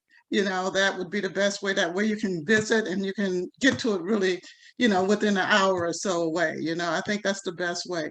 Now, if you're going to invest in out of state, I think you need to know someone, you know, maybe a family member or someone that you can count on down there. And I think also to secure that it's going to be, you know, taken care of, that family member, I think it would be good just to have them be a part owner. They put up their money, you put up their money, your money, okay? So that way they're there and they're going to watch over it because they got an invested interest. It's just not like they're collecting you for you. You know, they got some money invested, so they're going to make sure that they take care of it. So I think that would be the best way. Invest in an area that you have someone there that and get a partner, you know, so they can watch over it, you know. That's what I say. Mr. Yang, again, I have an investor, first time home buyer, invested in California or out of state. How would the loans affect if I'm gonna, I guess once you get qualified for the loan, you can spend it anywhere you want, I'm assuming, but I know certain programs you did indicate maybe city or county specific. So you have the floor, Mr. Yang, to respond to that question. So one thing you need to be very, very careful. Most people don't realize, even most real estate professionals sometimes forget about, is if you're buying your first rental property and you don't have current housing situation, you live with mom and dad, you're blessed that you don't pay rent, Fannie Mae and Freddie Mac actually will not allow you to use the projected rental income to offset that. So a lot of time, if your question is you currently don't own the house, my recommendation is go buy your primary home first, because again, you already, hopefully you're gonna pay something to live in anyway. So might as well get the best available interest rate. But again, if you're gonna buy an investment property after you establish your primary residence properties, then again, the question really is just depends on cash flow or appreciation.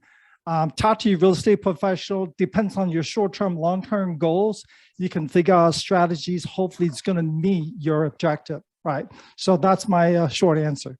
Okay, we're gonna move to another question. This is from Michael Collins. What about VA loans for veterans? So Rodney and Ms. Haynes, I want you guys to just speak briefly on your interface, if you dealt with a veteran before and if you had to assist them in getting a veteran's VA loan. And then Mr. Yang, I need you to definitely speak on the current requirements for VA loans and what are we looking at. Mr. Gorman, you have the floor. VA loans are great. I've done a lot of homes and helped a lot of veterans buy homes with VA loans. And, you know, first of all, you know, the VA basically, you know, you got to, you know, stay within their limits. And then at the same time, I would say that, I guess what I was saying is that a lot of times VA, you know, right here in California, because I'm thinking of the loan limits for VAs, you know, you basically, you know, can't find a home within that price range. So a lot of times they don't want the VA to come with any down payments.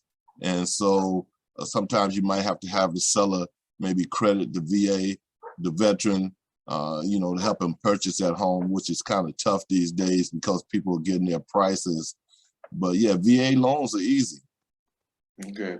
Ms. Haynes, what about you dealing with VA loans or veteran loans? if you have any experience in that, and if so, any comments on VA loans? Well, I think VA loans are great. I think that we should, veterans should have the best opportunity to get a loan to get a house. And I've noticed that in the competitive market now, a lot of real estate agents are kind of overlooking them. And that's mainly because they don't know all the terms and conditions of the veterans loans. You know? So they kind of put them on the back burner. And I think that's a little bit unfair. You know, they prefer to take conventional loans, which is what's going on right now.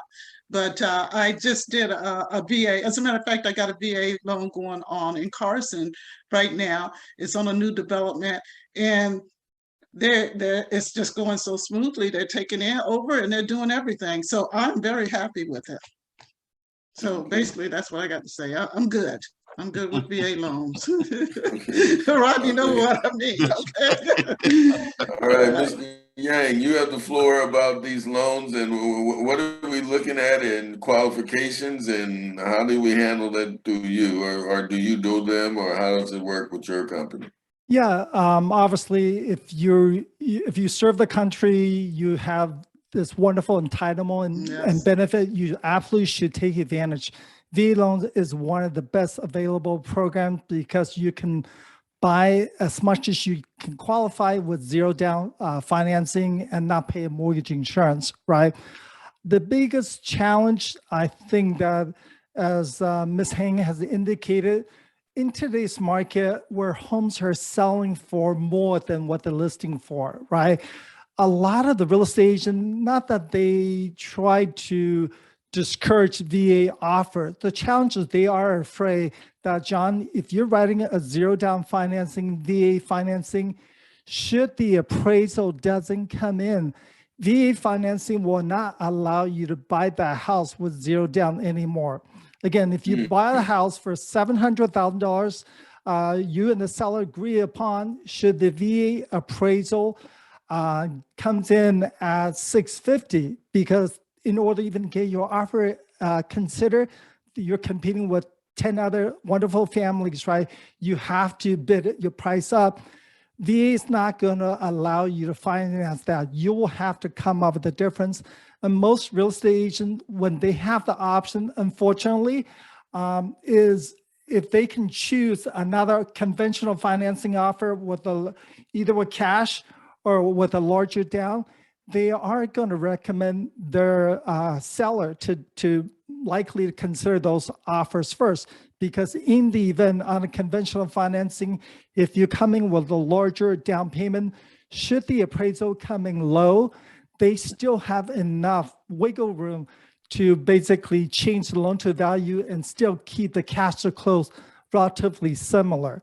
So that's the challenge. If you're eligible for VA, absolutely talk to your lender, talk to your realtor partners, and explore all the options. VA, that actually most people don't realize is VA really doesn't have a debt to income ratios. A few years ago, VA took out the loan limit as well. So you can buy pretty nice home, taking advantage of VA, doing a zero down. They do look at, it's called family residual income. So after you pay the expenses out, how many people do we have in the household, and how much they need to see as far as you have left over to fully underwrite. VA financing is also much more flexible as far as credit underwriting. So it's a great program. You just have to, explore your options. Okay. All right, let's move on to another one. One was this, what is an ADU unit? And I believe we've already answered that via the chat.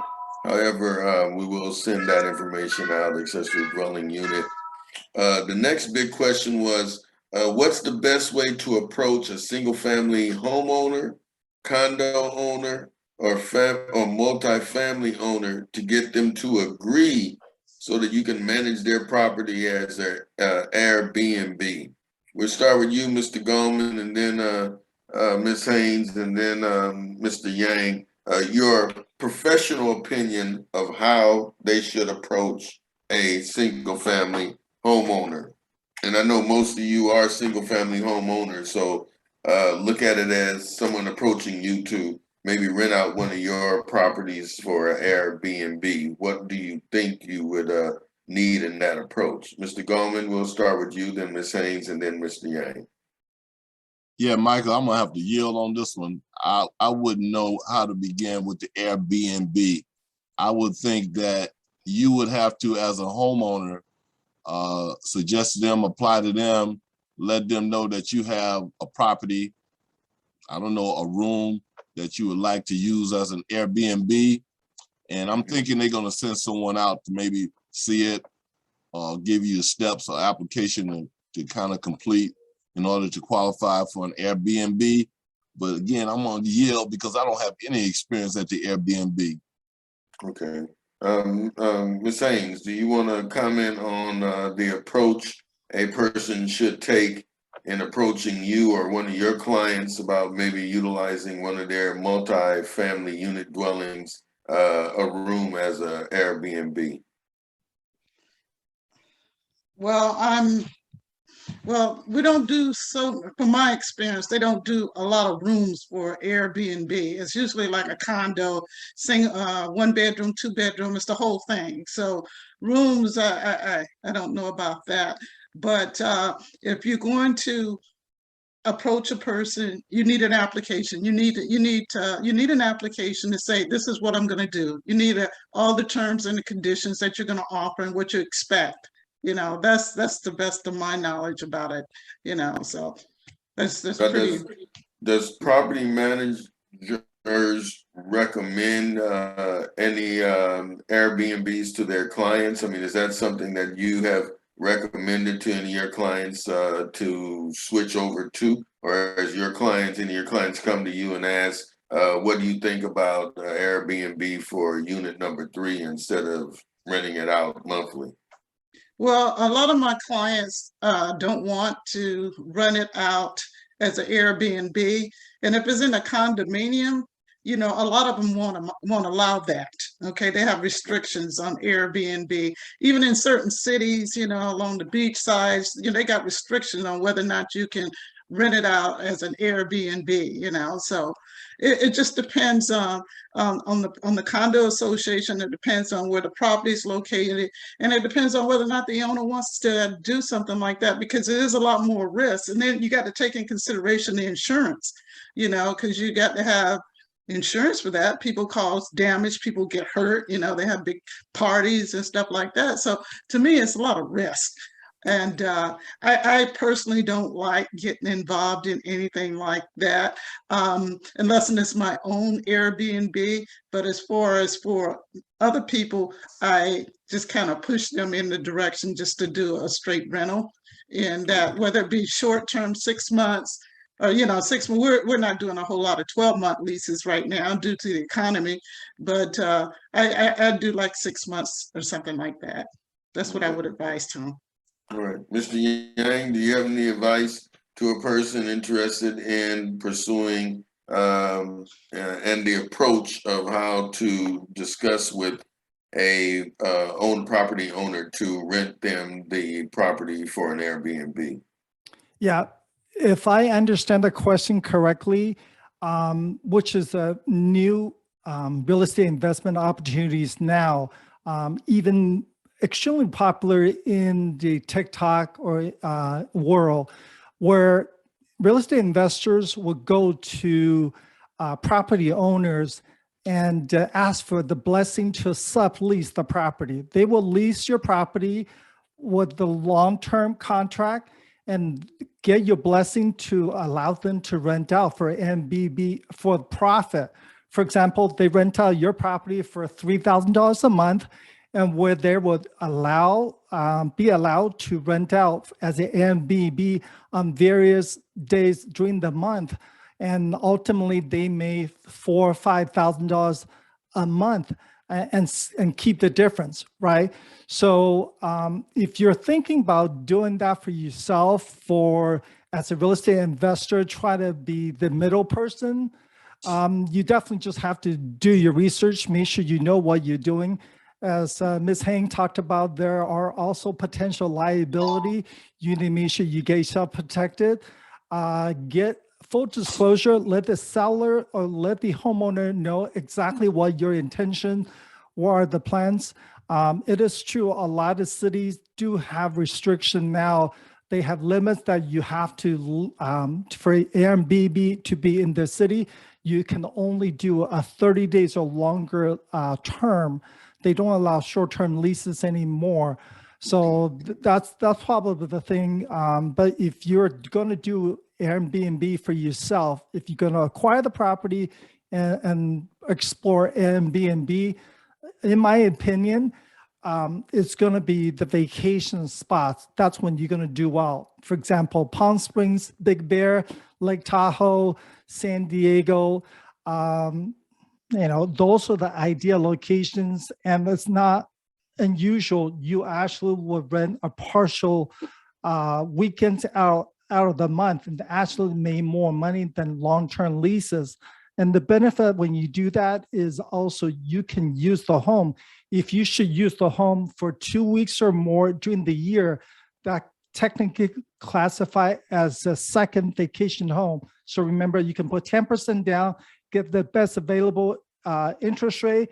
As long as you stay in the property more than 2 weeks out of the year, rest of the time you can do Airbnb on the side to offset and pay for.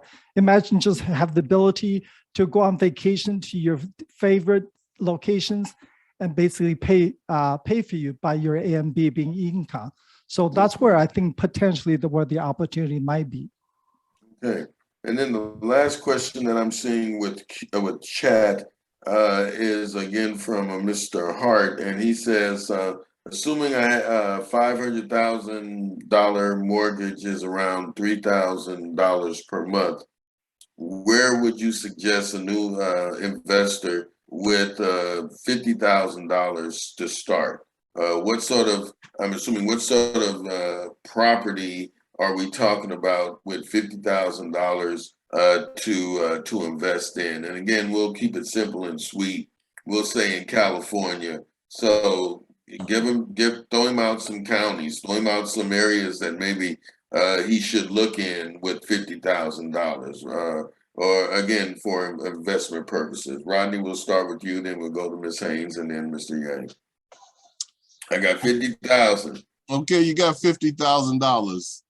I got to know more than what you're going to do with putting your money down for 50,000, because again, you can take $50,000 and buy a $600,000 property. You can take that 50 and put it toward maybe an $800,000 property. But again, I'm not sure what kind of returns you're looking for. You say you invest in it. So what are you trying to do? Just have another property to add to your list of other properties? Trying to start a list of a portfolio of properties. 50,000 don't do very much, because again, depending on what you're trying, again, buy, you put what 10% down on a $500,000 house is 50,000. That doesn't include your closing costs and everything else that you're gonna have to pay. And so now, where you gonna find a $500,000 house at? You're not gonna find it anywhere, let's say in the city limits of Los Angeles. So I'm again assuming you're gonna have to go out to the Victorvilles and the Palmdales and the Riversides, and that would be a great place to invest that 50,000. Okay, Ms. Haynes, what about you? I got 50,000. I wanna look at a property, and I know you have some experience in as far down as San Diego County and Carlsbad and all those areas down there. Were you able to run across any properties that were in the $500,000 range, whether or not they were a condo or a house at that time, based upon your expertise in that area? Well, condominiums, yeah. Under 500, I did run into something like for 489.9. Okay, but the thing is we cutting straws on that, young lady. I mean, That's not a lot of wiggle room with taxes. It's not a whole lot, but I would, if you only have 50,000, it depends on what do you want to use the money for. Okay, so I think a strategy is really just to kind of find something that's a fixer upper. You can do a flip where you don't have to put a whole lot of money in it. You know, maybe you can look into some of those probates where the house needs a lot of work, and maybe that 50,000 is enough, and maybe you can get someone that might be willing to carry back some money on it. You know, so it just depends on what you want to do. You know, you got to have, when you're going to be an investor, you want to build real estate wealth, you got to have a plan. You can't just say, oh, well, I got $50,000, I want to buy a $500,000 house. Yeah, you can do that, but you got to take in consideration everything. Are you going to make repairs? Is this a good flip? Is this a good area? You're going to hold on to it. What are you going to do? Maybe you can do some seller financing. It just depends. So I don't have a whole lot to say on that. Okay. And I know you and Rodney, before I go to Mr. Young, I know you and Rodney have been involved with recent real estate sales and transactions. On the average, how many offers do you get on a house? And I'm just going to say for the month of from September to November, if you sold any properties in that time, approximately how many offers did you get? And Mr. Yang, I'm not forgotten about you. We're going to come to you real quick. So, Mr. Gorman, approximately just a number of how many offers did you get if you were representing, or in this case, if you were trying to assist with a procurement?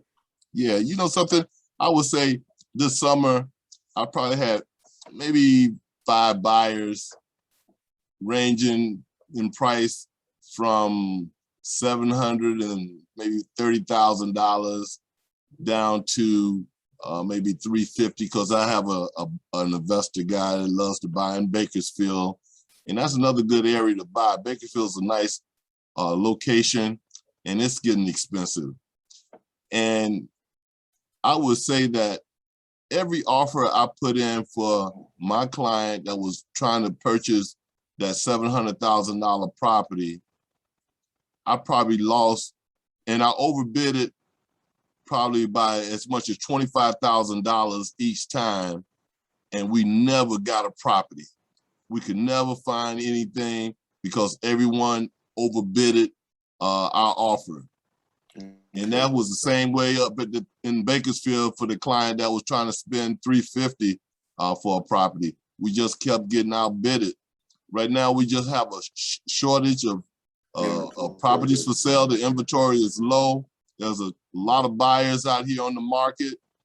And this year, I guess maybe the pandemic, I'm not sure why, because I've never seen it this way, where every offer you put in, you overbid it. And I'm talking about, I put in as many as probably 10 offers for all 5 of my clients, probably more than 10 for all 5 of my clients, and didn't get a single property. Ms. Haynes, what about you?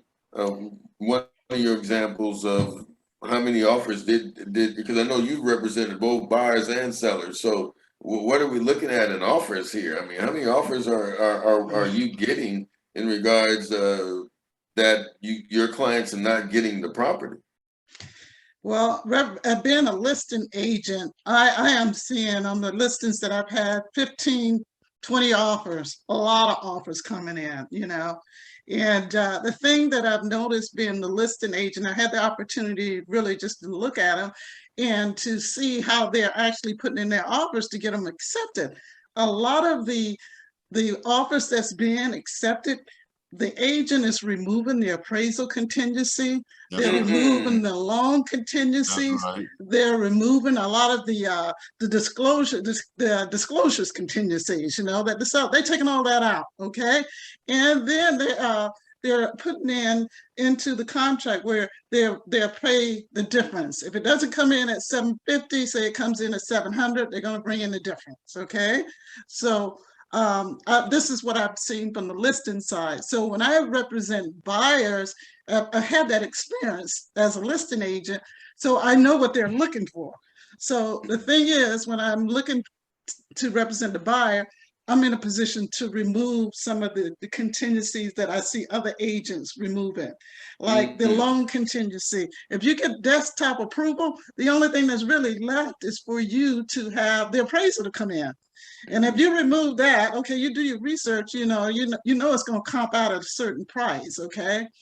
And I had my buyers to go in a few $1,000s over. But the other thing I also put in the contract is that we're going to limit the amount that it's going to go over the appraisal, So say if it's 700,000 and you offer 750, maybe you're going to cap it out at 789 or something like that, because it's going to fall within $10,000 to $15,000 if it comes in short. Okay, so I've learned to work that angle, and that allowed me to get a lot of my offers accepted for my buyers. So, okay, basically, Mr. Yang, you have the floor, and I need to remind everyone it's 8:25. We're scheduled to end. However, I do have at least one more question that was sent in, but Mr. Yang, we'll give you that the 2 minutes to go and respond to the fact that we have $50,000.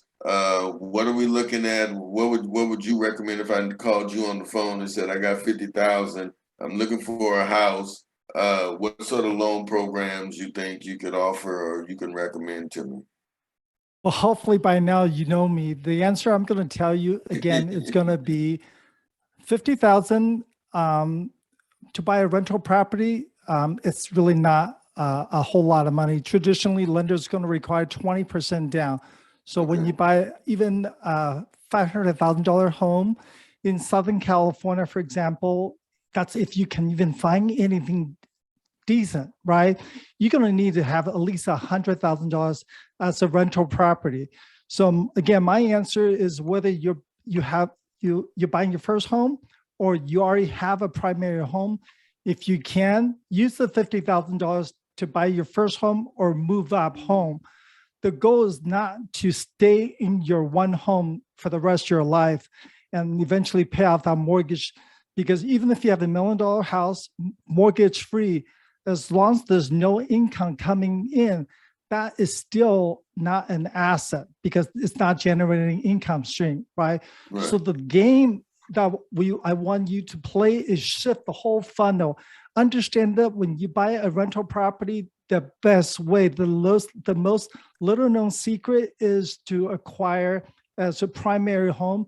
This way, you and your family get to enjoy slightly nicer home every time you move up, and you get a little larger home, better area, and even more luxury or comfortable, whatever you want, right? So that's the thing. I want to also just kind of remind the viewers this, right? There are 4 benefits of buying real estate. Most people only look at, we the real estate professionals sometimes only look at number 1, cash flow. Okay, that's just the one pillar. If you sit down with all of us, we can show you cash flow. We could be negative. We still end up earning as far as 40, 50% rate return on your money. The second pillar is basically depreciation. As you know, IRS allow us to acquire property and write off the building over 27.5 years. For most of us, you can offset your income stream and pay lower taxes by acquiring real estate. The third pillar is principal reduction. Even though you might be breaking even, you might not have positive cash flow. Every single month, assuming you have a rental property, your tenant is helping you pay down your principal, right? Whether it could be $500 a month or $1,000 a month. That's almost like a piggy bank savings account that you establish. That's money most of the time investors don't realize. The fourth pillar is appreciation. That's why we love California real estate.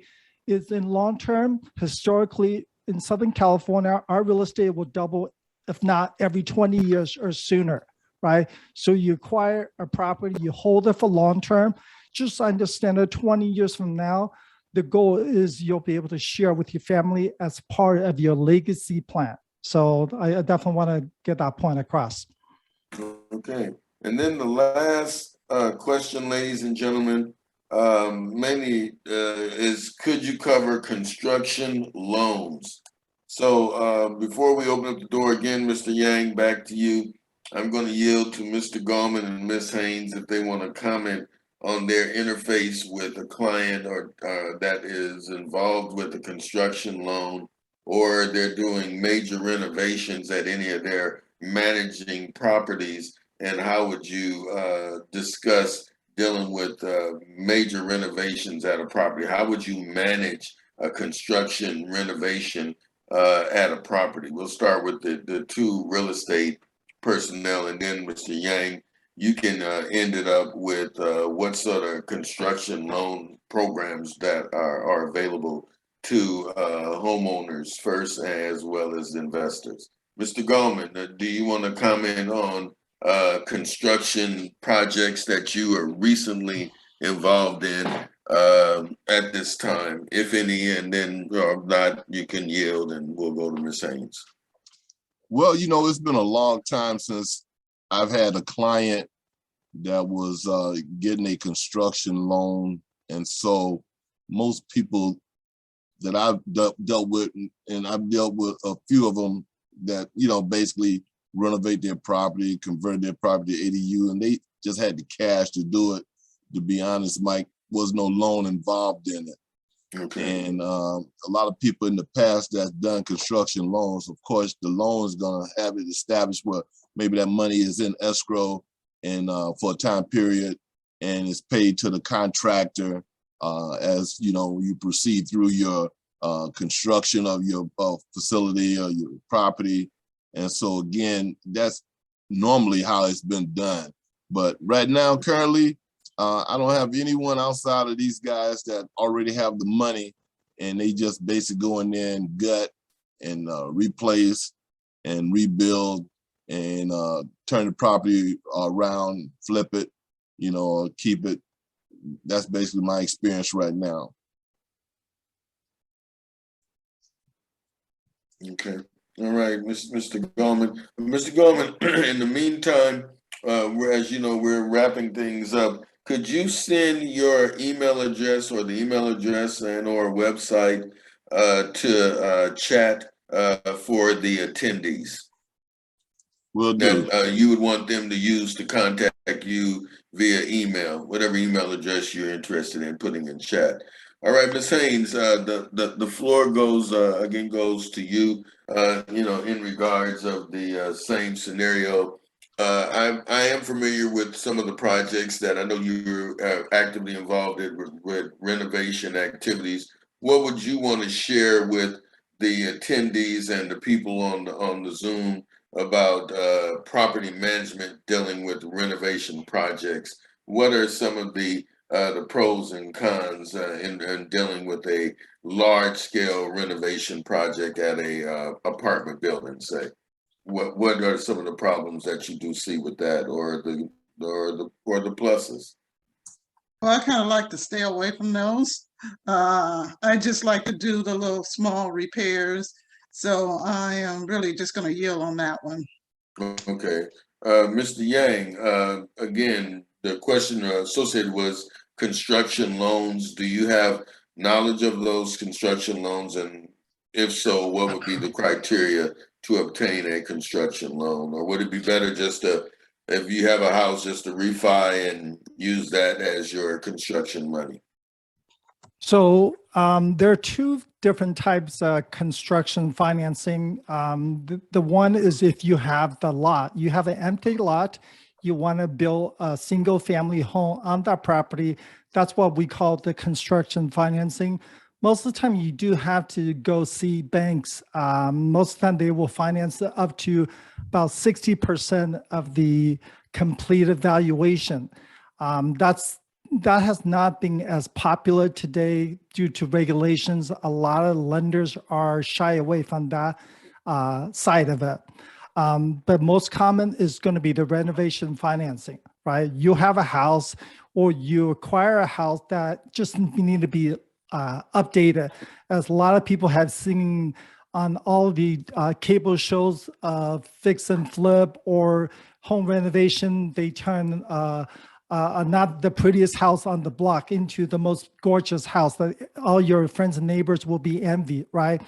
So with the right mindset, understanding, appreciation, you can actually include the cost of renovation into the financing and potentially acquire the property with all the add-on and put as little as 3.5% financing in certain primary home, right? So definitely for the right client, that's going to be a gray area. For large residential project, those are really for the big sharks, right? You absolutely do need to have thick skin, a lot of reserve, a lot of experience, unless you have done this even small scale for years and multiple experiences. You definitely want to be very, very cautious. One little error could literally just wipe you out, your empire. So you got to be very, very careful. Okay. Well, again, ladies and gentlemen, please make sure you email, when you email to chat, make sure you send it to everybody, not just the panelists. Send it to everyone so that all of the people that are participating in tonight's program can get your information. And again, I want them to follow up. So before we close out and I bring Mr. Taylor to close us out, we'll go around the room. Mr. Gallman, do you have any questions for Ms. Haynes or Mr. Yang regarding any current projects you're working on that you just need clarity from them on any project related of their expertise? You know, I know both of my fellow panelists personally, and I have their direct line to call anytime I would like. So tonight, I don't have any questions I could put forward toward them, but I know they are experts in their areas, and I certainly look forward to working with Connie, who sent me referrals in the past, and with John, who's closed loans for me in the past. Thank you guys for allowing me to be on this panel with you, and wish your business much success in the future. Okay. And again, Ms. Haynes, do you have any questions you want to ask Mr. Goldman or Mr. Yang regarding any loan programs or loan issues, or Mr. Goldman regarding any projects? I don't have any questions for Mr. Goldman. Like he said, hey, we can pick up the phone and call each other anytime, no matter what time of day or week it is. We can call and chat about some of our real estate problems. Yeah. So I don't have anything for him at this time, but I do want to say I certainly enjoyed Mr. Yang's contribution. You know, he's a very knowledgeable lender, and I am looking forward to referring some of my clients to him. So thank you so much. Thank you both. Okay. Mr. Yang, do you have any questions either for Mr. Goldman or Ms. Haynes based upon their expertise and their knowledge tonight? No. I absolutely learned tons from the both of them. And I'm just thrilled and humbled to be here spending some amazing time. So I appreciate you. Okay. Just make sure I check the chat before we close it out. Again, ladies and gentlemen, make sure you send your email address, and if you do have a website, send that via chat to everyone so that the attendees can also reach out to you directly. Okay, so without a closing, I'm gonna bring back on Mr. Taylor, and Mr. Taylor will give us a closeout. I know we did have some door prizes dealing with some specialty coffees and things like that. So if any of the attendees remember the 4 pillars that Mr. Yang spoke of, if you email me with those 4 pillars and they're correct, you will qualify for the first 3 door prizes. Again, if you were listening and documented what Mr. Yang told about those 4 pillars, I did. Get those to me. Send it to dogq@hotmail.com. Again, dogq@hotmail.com.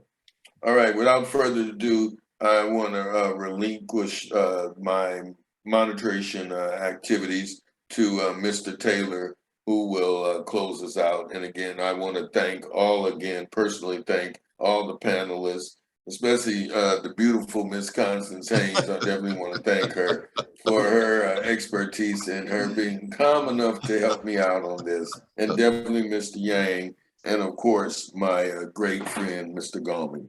Mr. Taylor, you have the floor. Thank you, Mike. All right, brothers, friends, family, all in attendance.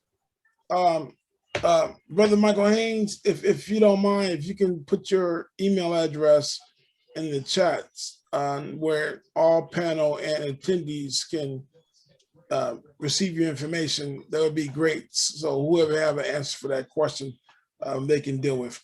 Okay, on behalf of the Southern California Achievement Week Committee 2021, I'd like to thank everyone that was in attendance tonight. I'd like to thank our panelists. I'd like to thank Brother Donovan Bell for being our host. Brother Haynes, you as well for being the MC. And everyone have a wonderful, wonderful Thanksgiving and upcoming New Year. And on that note, I would like to dismiss us all. Thank you. Thank you. Okay. Mr. Bell, would you please stay on? Mr. Bell. Thanks again, Ms. Haynes, Mr. Gallman, and Mr. Yang, and definitely you. Mr. Taylor.